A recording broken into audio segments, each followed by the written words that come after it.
Prelims के लिए notes मैं तो नहीं बनाता था, क्योंकि प्रीलिम्स के लिए नोट्स कितने बनाएंगे, प्रीलिम्स में कहीं से भी पूछ सकते हैं ना, कोई अंत थोड़ी है प्रीलिम्स का।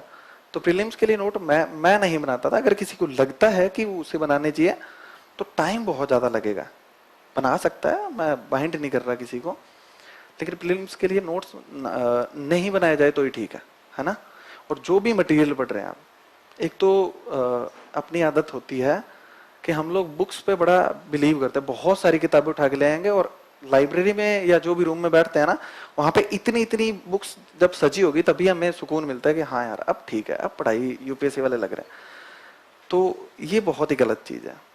बुक्स लेके आओ आप बहुत ही कम, एक तो सारी एक साथ मत लेके आओ कि सारे सब्जेक्ट एक साथ ले और पढ़नी स्टार्ट कर दी, वो बर्डन फील होता है कि इतनी सारी बुक्स है कैसे कंप्लीट हो गई। आपने ज्योग्राफी स्टार्ट किया, ज्योग्राफी की बुक्स लेके आओ या नोट्स लेके आओ, आपकी कोचिंग के हैं तो उनको कंप्लीट करो पहले, और एक रीडिंग मारते ही दोबारा दूसरी रीडिंग मारो, क्योंकि एक रीडिंग मार के आपने पॉलिटी उठा ली, 15 दिन पॉलिटी में दिए, ज्योग्राफी खत्म, है ना। तो एक रीडिंग मार के दोबारा उसकी रीडिंग मारो, और उसमें दूसरी बार जब रीडिंग मारोगे तो उसमें कुछ निशान लगा लो कि ये टॉपिक्स हैं जो मेरे लिए बिल्कुल नए हैं, तो उन पे क्या है कि आपको फोकस करना है।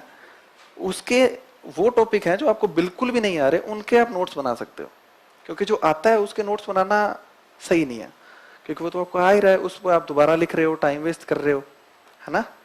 तो ये सब चीजें करनी है। और जब स्टोरी चल रही होती है तो एनसीईआरटी पढ़ते टाइम या नोट्स पढ़ते टाइम नोट्स में से क्वेश्चन बनाया करो, प्रीलिम्स और मेंस के दिमाग में चलने चाहिए।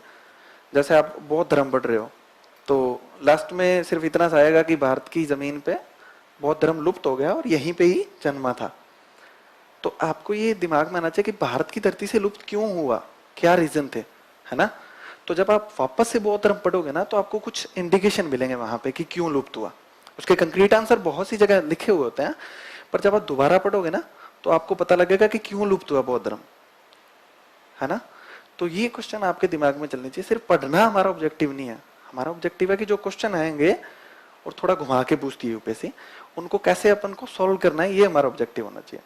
तो दिमाग पढ़ते टाइम हमेशा क्वेश्चन मार्क दिमाग में ही रखना चाहिए।